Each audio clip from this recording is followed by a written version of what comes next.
¿Cómo están ustedes? Muy buenos días y principalmente quiero enviar un saludo a todas las mujeres que habitan no solo este país, sino que del mundo, porque hoy es el Día Internacional de la Mujer, un nuevo 8 de marzo, que por supuesto nos lleva a reflexionar acerca de las conquistas alcanzadas, pero también de todo lo que nos falta, ¿no es cierto?, por lograr para reducir y ojalá algún día eliminar las brechas que existen entre hombres y mujeres. Vamos a estar en el siguiente bloque, les aviso, con Carmen Andrade, directora de la Dirección de Igualdad de Género de la Universidad de Chile. Ella fue ministra de la Mujer, además, en el primer gobierno de la presidenta Bachelet. Recordemos, la presidenta Bachelet fue la primera mujer presidenta de Chile. Pensemos que en Estados Unidos no ha habido jamás una mujer que haya llegado a la presidencia, menos ahora que la disputa está entre Biden y Donald Trump.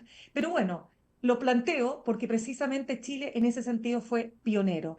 Y queremos también hablar en este programa, por supuesto, de eso y de todo lo que tiene que ver con las contingencias que han estado presentes en la agenda noticiosa de los últimos días. Y por eso voy a presentar a nuestro editor del newsletter Más Política del Mostrador, Juan Diego Montalva, con quien no conversábamos hace tanto tiempo ya. Juan Diego, ¿cómo estás? Gusto de saludarte.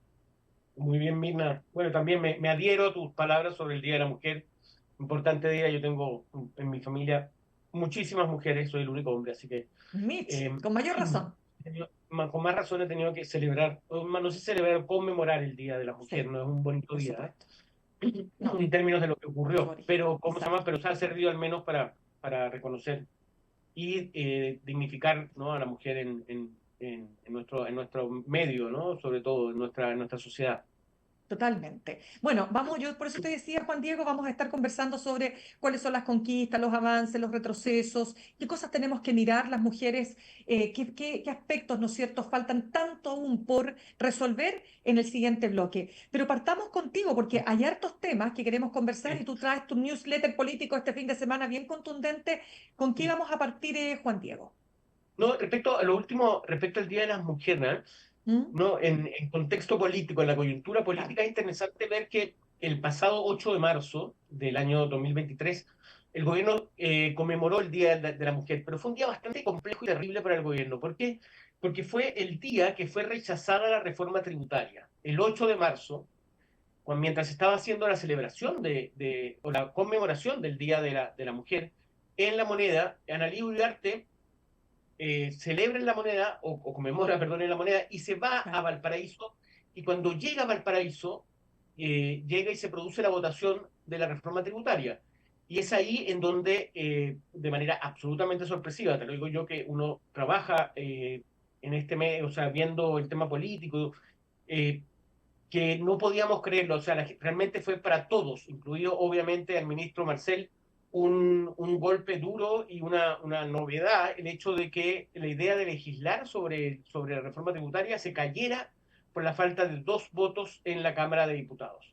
Entonces, en ese sentido, el ocho de marzo es un día importante, muy relevante, no tengo ninguna duda de ello, pero para el gobierno no tiene una carga, podríamos decir, un poco negativa o triste respecto a ese fracaso que hoy día Mario Marcel está intentando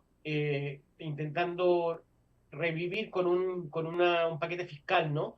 Que intenta retomar la discusión sobre los tributos y los impuestos y todo el tema del financiamiento de medidas que tiene el gobierno.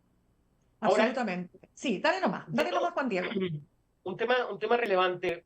Bueno, esta semana, como hemos advertido hace mucho tiempo, pasaron muchas cosas, como toda primera semana de marzo, vimos, bueno, pasó de todo, vino el presidente de España, comenzaron las clases, super lunes, eh, eh, hubo reunión en el Parlamento justamente por la elección de los presidentes de la Cámara, el presidente del Senado. La cosa está bien confusa, podríamos decirlo, producto obviamente del inicio de las actividades políticas, del año político, ¿no? Sin embargo, en ese aspecto yo quería resaltar, tomando en cuenta lo que ocurrió esta semana con este acto que se hizo al cumplirse un mes de la muerte del expresidente Piñera, cómo se ha ido rearticulando la derecha. En ese sentido, en nuestro newsletter de mañana vamos a contar un hecho bastante relevante, que es como el desembarco del piñerismo. Esta semana y lo van a leer mañana, va a haber un evento bastante importante que va a demostrar que la derecha piñerista se está moviendo y que va a tener espacios dentro de las próximas elecciones. Y en ese sentido es bastante interesante porque el piñerismo, existen dudas respecto a qué es el piñerismo, ¿no?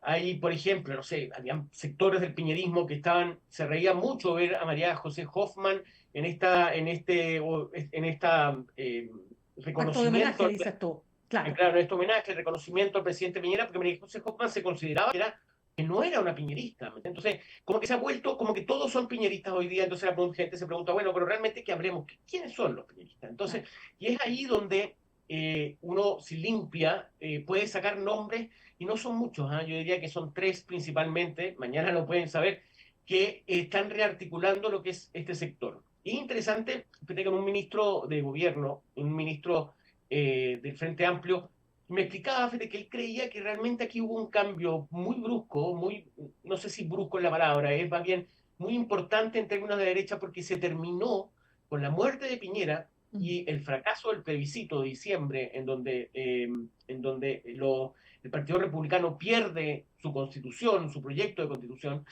Dice ahí que se quiebra una derecha eh, más ideologizada, más confrontacional, más eh, menos llana los acuerdos. Y dice que todo eso ha como primero dejado en un segundo plano al Partido Republicano, y no olvidemos que todos los triunfos del Partido Republicano modificaron de manera importante la actitud de los otros partidos, ¿no? De Renovación Nacional, de la UDI principalmente, porque hicieron polarizarse, ¿no? Porque obviamente los republicanos llegaron a cambiar con un discurso mucho más extremo. Entonces la pregunta de la UDI, de RN, era: tenemos que ser más extremos de lo que hemos sido. Entonces todo eso fue bastante complejo el año pasado. Sabemos que ni la sal ni el agua, dijo la derecha al gobierno. Entonces, con la muerte de Piñera, el fracaso del plebiscito, se está constituyendo como un espacio de mayor diálogo dentro de la derecha. Eso es lo que señalan, al menos, ¿no? Lo que se dice en el gobierno. Y eso hay optimismo al respecto.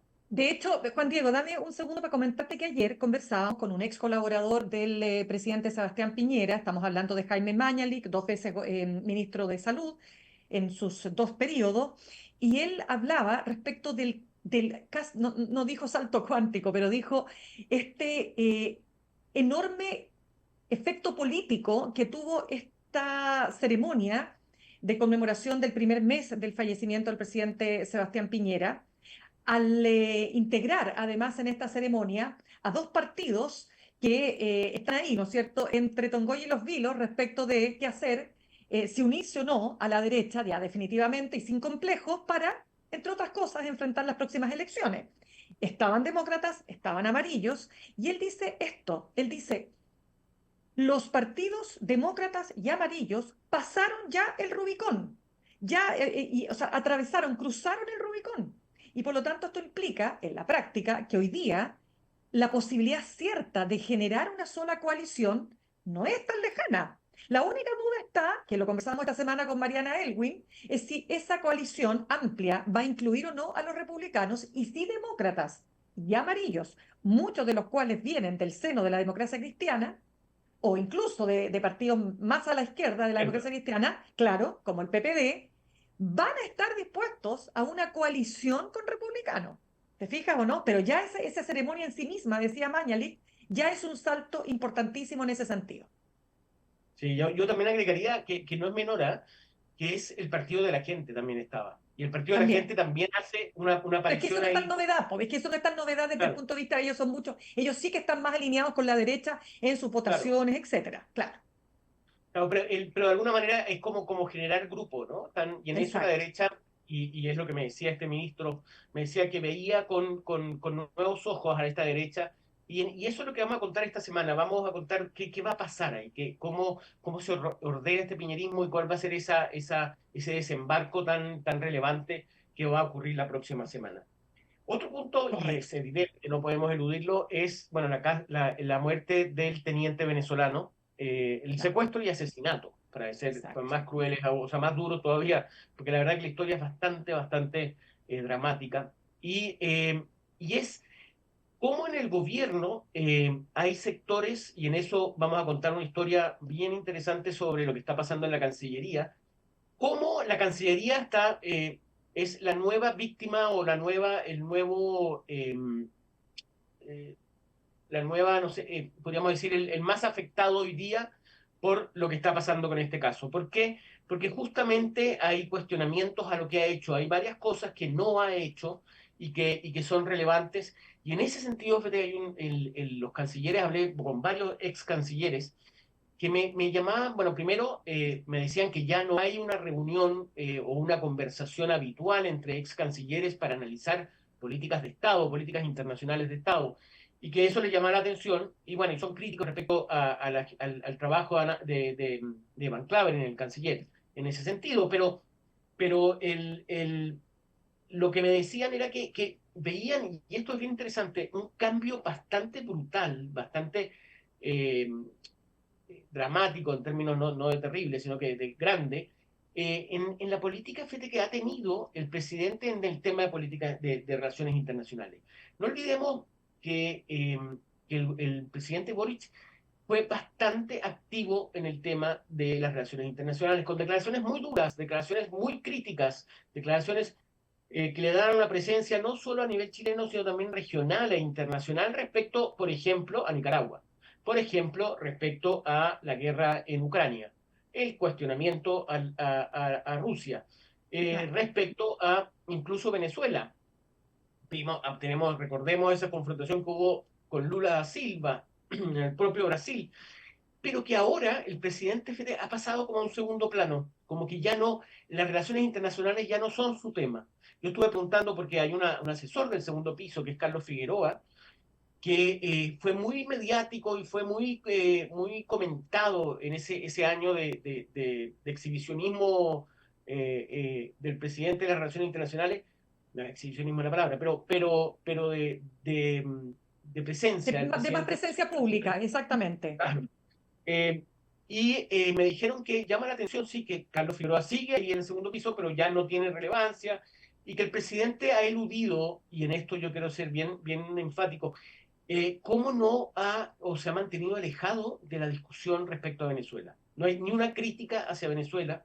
Él fue crítico, nadie Sí, duda de pues, eso, es verdad eso. pero no, pero ha eludido. Nosotros en el Más Político de la semana pasada contamos en detalle cómo se fue, cómo el gobierno, la moneda, decidió que el presidente no se expusiera, no estuviera presente en la discusión respecto a este secuestro y asesinato del teniente. Cosa que en su momento se vio bastante razonable, pero eso no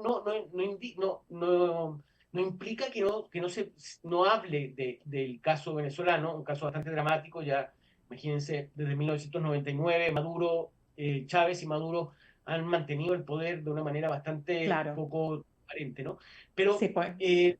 el tema es, y en esto, por ejemplo, esta semana hubo un encuentro en una isla, en Kingston, eh, en el Caribe, de la CELAC. Yo no sé si ustedes se acuerdan, la CELAC es un encuentro de latinoamericanos y el Caribe, que el año pasado fue en Argentina y donde el presidente Boris tuvo un rol muy relevante porque se enfrentó con el entonces presidenta del Perú, criticando la represión que habían sufrido manifestantes en Lima.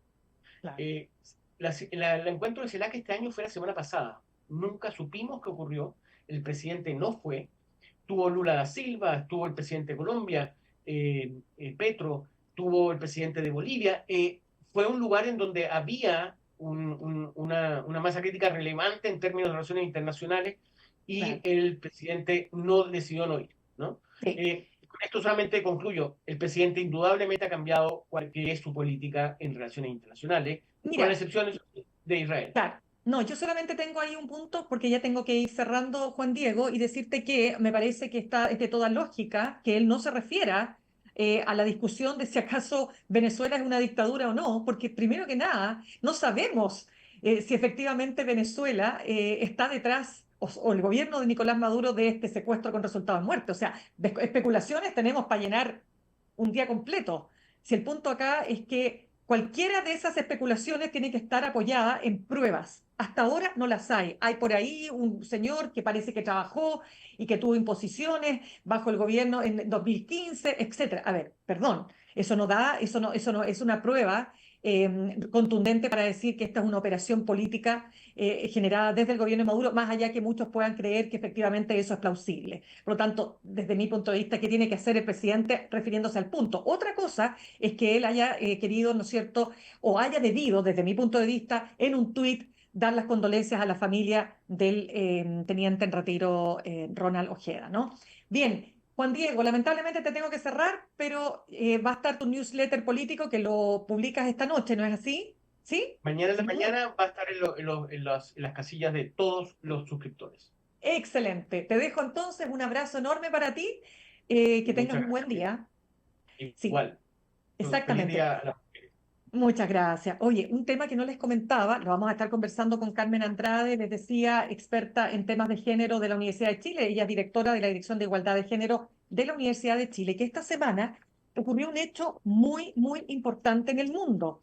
Y ustedes saben que en Francia se hizo una votación que estableció por amplia mayoría, más allá de la cantidad de votos que se necesitaba en el Parlamento, estableció el derecho a interrumpir voluntariamente el embarazo en la constitución política de ese país. Ese es un hecho histórico, se convierte en el primer país del mundo en que constitucionaliza el derecho a abortar o el derecho a la interrupción del embarazo hasta las 14 semanas. Y fíjense ustedes que como pasan estas cosas en países como Francia, Marine Le Pen, que es el rostro de la ultraderecha, votó a favor de este cambio. ¿No? Entonces, se los cuento porque han pasado evidentemente cosas esta semana que tienen relación también con los derechos reproductivos de las mujeres. Este es uno de ellos, no quería dejarlo pasar. Y por cierto también, contarles que, claro, enfrentamos las mujeres un montón de desafíos que implican, ¿no?, que muchas veces lo que se avanza también se retrocede. En el caso puntual de Argentina, con la nueva administración de Javier Milei, también las mujeres o los grupos feministas han denunciado retrocesos, por ejemplo, en materia de lenguaje inclusivo. El gobierno decidió eliminar todo atisbo de lenguaje inclusivo, ¿no es cierto?, en las dependencias del Estado, sobre esta mal llamada ideología de género, que en realidad es un invento porque no existe ninguna ideología de género, lo que existe son perspectivas de género, es decir, analizar los fenómenos que ocurren en un país, en una sociedad, desde esa perspectiva, como por ejemplo la justicia, como la educación, ¿verdad? O como la salud. Es decir, la perspectiva de género es entender que las mujeres tenemos, ¿no es cierto?, particularidades que hacen absolutamente necesario que los abordajes de determinados fenómenos, como por ejemplo el tema de la justicia, se hagan con perspectiva de género. Eso es muy distinto a hablar de ideología de género, que, vuelvo a decir, es un invento de las ultraderechas del mundo para, en definitiva, denostar, pero no solo eso, para imponer su visión del mundo, que es súper legítima, pero que es una visión que establece que el mundo se divide en blanco y negro. Y no es así. Y cuando hablamos de diversidad sexual, estamos hablando de aquello, ¿no? De que las cosas no son solo hombres-mujeres, es que hay diversidades que deben ser vistas, respetadas y, por lo tanto, también deben ser abordadas, ¿no es cierto?, desde ese punto de vista.